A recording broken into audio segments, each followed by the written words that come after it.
Bom dia, boa tarde ou boa noite a ti que me estás a ouvir, onde quer que tu estejas e de onde quer que tu venhas, eu quero dar-te as boas-vindas a este espaço-tempo que decidi criar e quero aproveitar a oportunidade para te agradecer desde já pelo clique no play que acabaste de dar.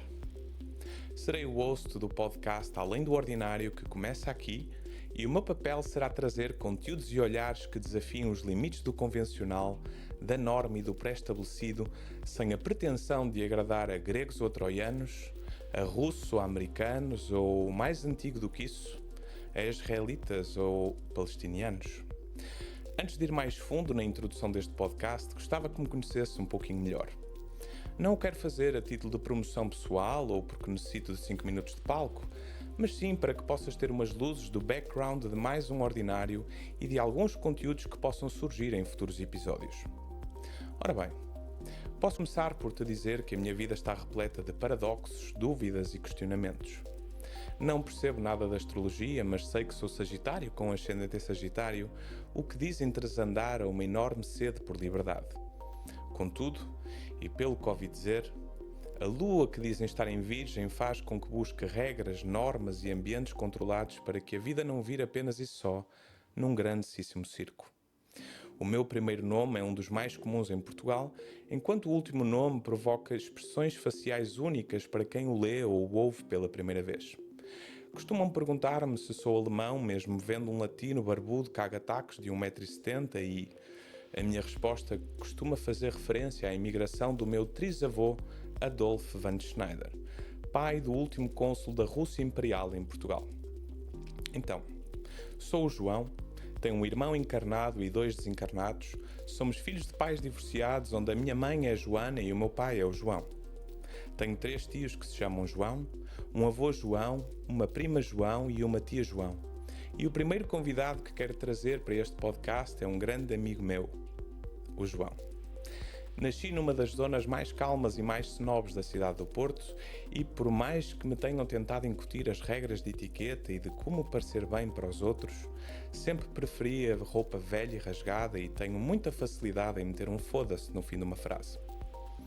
Desde cedo que questiono tudo e todos à minha volta e a primeira vez que percebi que neste mundo não se pode ou não se deve questionar tudo foi na catequese, onde consegui reprovar um ano.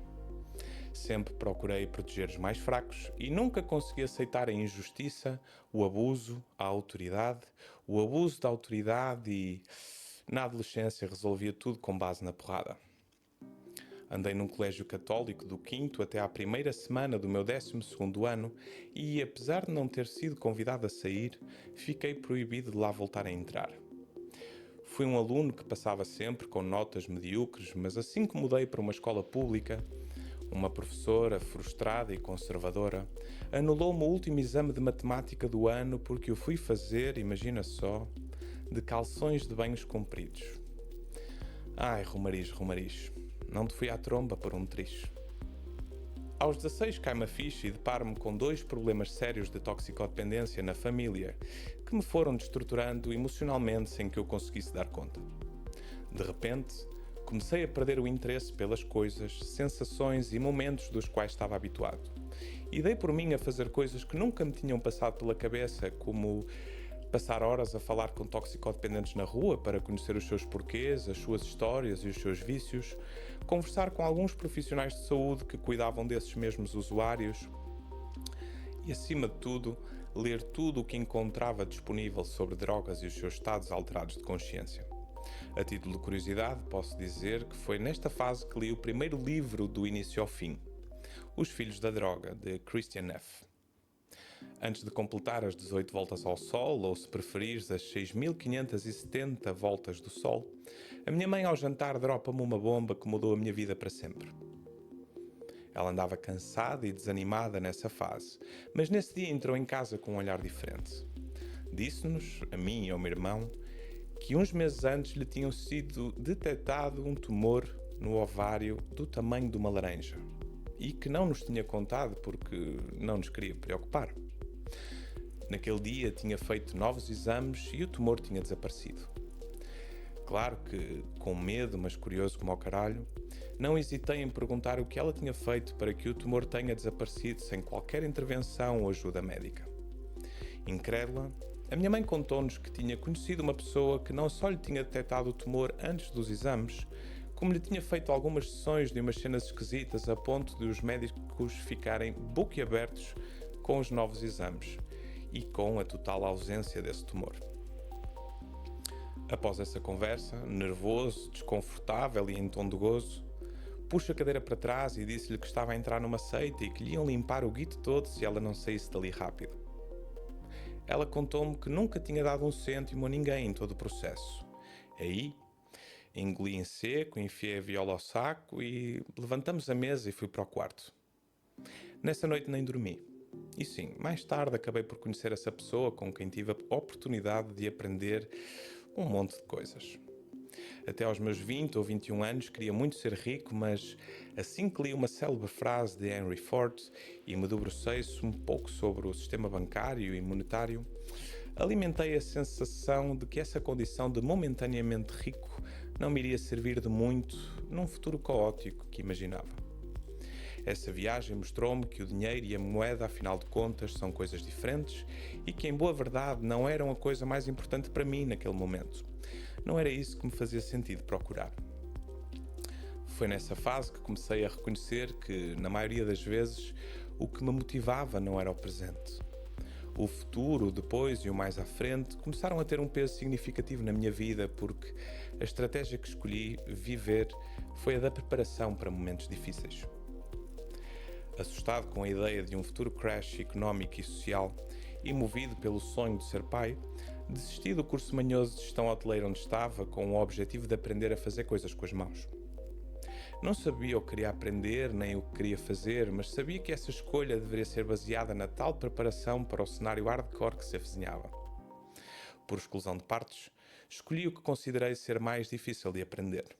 A escolha foi medicina porque, se queria ser pai numa fase de conflito, precisava de garantir cuidados médicos a toda a família e, sejamos honestos, quem não quer um médico por perto quando tudo começa a colapsar?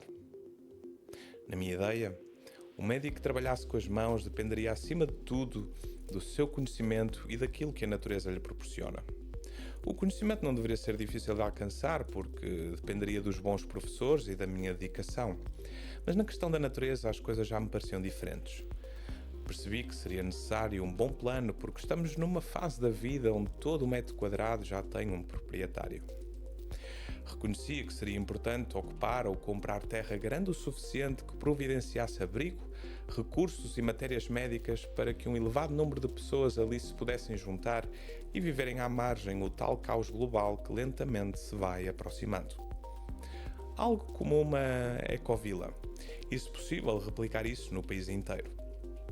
E eu, sem dinheiro, sem planos para fazer dinheiro, sem vontade de dedicar todo o meu tempo a fazer dinheiro e com a certeza de que não existiriam bancos, investidores ou a velha União Europeia a endrominar a ideia. Pois é, esse plano que teima em demorar tem-me levado a inúmeras pessoas, projetos e experiências incríveis desde então. Em 2007, fiquei curioso pelo silêncio e conheci a meditação. E também entrei no mundo das terapias e da metafísica. Em 2008, saio do curso de gestão hoteleira e ganho o título de teórico da conspiração que, já que estamos numa da honestidade, prevalece até aos dias de hoje. Em 2010, começo um curso alucinante de 8 anos de medicina clássica chinesa e vou ao meu primeiro grande festão psicadélico.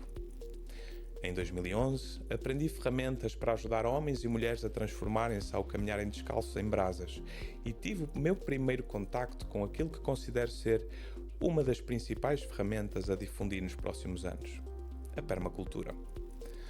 De 2014 a 2022, ainda antes de terminar o curso de medicina, aprofundei e partilhei conhecimentos na área da terapia psiónica que uso nos dias de hoje, essencialmente para mim.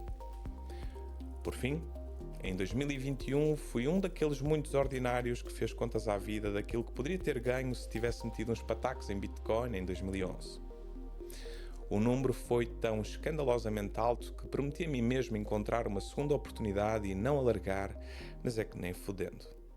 Pois bem, por vicissitudes múltiplas da vida, é com o pé aí que me encontro neste momento, com um dedo e com uma costela partida e com outro pé na criação deste podcast que quero que vá além do ordinário. Só me faz sentido que seja uma viagem ao interior das mentes de quem fala, onde darei acesso VIP aos pontos de vista mais extraordinários, enquanto o convencional vai ter de ficar à porta a tirar bilhete. A cada episódio, serão várias as oportunidades para largarmos os filtros e condicionamentos em busca de uma autenticidade que a maioria procura fingir já não existir. Lá teremos de aceitar se surgirem monólogos chatos, mimimis ou tempos de antena para publicidades baratas, mas o que procuro mesmo é um diálogo aberto, onde a força reside na vulnerabilidade e existir moeda de troca, que essa seja a honestidade. Há uns que dizem que são meio burros, o que percebo perfeitamente porque, na maioria das vezes, identifico-me, mas aqui assumo o meu lado mais medíocre, cheio de curiosidades e dúvidas. Um ordinário que, apesar de estar profundamente enraizado nas normas sociais, se arrisca a questionar e a explorar temas que talvez tirem o tapete ao status quo. Desde 2007 que esse mesmo ordinário tem tido pequenos vislumbres de hipotéticos cenários menos agradáveis, e uma das perguntas que mais curiosidade tem de fazer a todos os seus convidados é: e se der merda? O que é verdadeiramente importante para ti? Para mim, o mais importante são os homens e as mulheres rebeldes com os seus sonhos, visões e motivações. Nem todos, claro, tenho de confessar. Apenas os verdadeiros. Todos aqueles que olham ao espelho e que reconhecem que o seu coração está mais alto que o seu umbigo. Sabes? É que paira no ar a sensação de que em muitos lugares da Terra que a estrutura política, económica ou social está por um fio e que os verdadeiros rebeldes começarão a ser chamados à ação. São os de cor indigo em trabalho árduo, os cristalinos em harmonizações coletivas profundas e os de qualquer espectro luminoso que estão, consciente ou inconscientemente, a preparar terreno para aqueles que vão fazer o shift de toda esta merda. A este podcast quero trazer alguns desses homens e mulheres que, por casualidade, estão conectados à música e a outras artes, à medicina, à espiritualidade, à sexualidade, à natureza, às finanças e a muitas outras áreas comuns ou incomuns a todos nós. Juntos, teremos momentos sem segundas intenções onde revelaremos um pouco mais de nós rumo ao profundo, ao importante e ao relevante. E já agora, o que significa profundo para ti? E o que é verdadeiramente importante ou relevante? Seguramente o descobriremos juntos a cada conversa mais ou menos interessante, seja ela relaxante ou estimulante, provocante ou cordialmente elegante. O diálogo é um dos grandes pilares da comunidade, mas e a comunidade? E o espírito comunitário? É que num mundo destes em saltos, onde tudo e quase todos estão à venda, onde a palavra já não gera confiança, onde a assinatura à tinta úmida já perdeu o seu significado e onde já se reconhece que a esquerda e a direita são asas da mesma águia, surgem-me questões que me inquietam. Em que ponto é que estamos verdadeiramente? Que futuro é que estamos a criar a curto prazo? E a longo prazo? E a ti? Inquieta-te tudo isto? Se o passado, o presente e o futuro te tocam, então envolve-te. Ainda não sei bem como poderás fazer, mas transforma-te no entretanto e acompanha estas e outras viagens.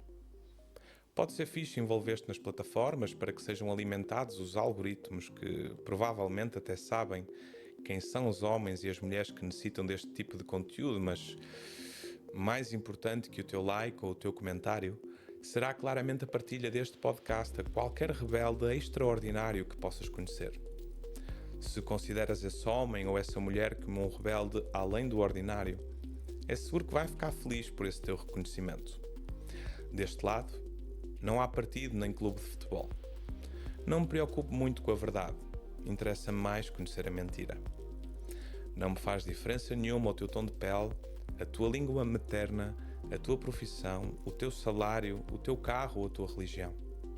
Nem sequer me interessa o que fazes ou metes no teu corpo, ou com quem ou com quantos escolhes viver ou desfrutar de uns minutos de prazer, mas, ainda que aches que não, até o céu tem limites e há merdas que não aceito.